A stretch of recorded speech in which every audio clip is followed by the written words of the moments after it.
అని నీవెరుగుదువా అని. నువ్వు ఎరుగుతావా? నీ యొక్క గురువు మరి ఏలియా పోతాడు, దేవుడు తీసుకుపోయే సమయం ఆలస్యమైంది, మరి నీకు తెలుసా అని అంటే నాకు తెలుసు అని అంటున్నాడు ఆయన.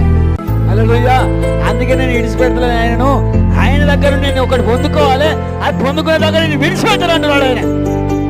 హల్లెలూయా. ఈరోజు మరి నీ సంఘ కాపరి దగ్గర నువ్వు ఏం పొందుకుంటున్నావు?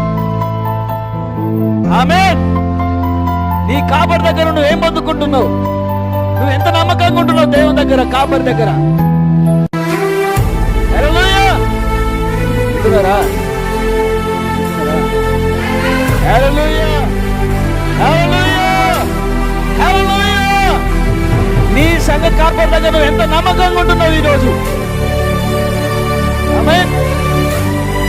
నీ సంఘ కాపరి రమ్మనే చోటుకి, ఏడికి? మీటింగ్లకే. ఆమె ఏడికి రమ్మన్నాడు ఆయన.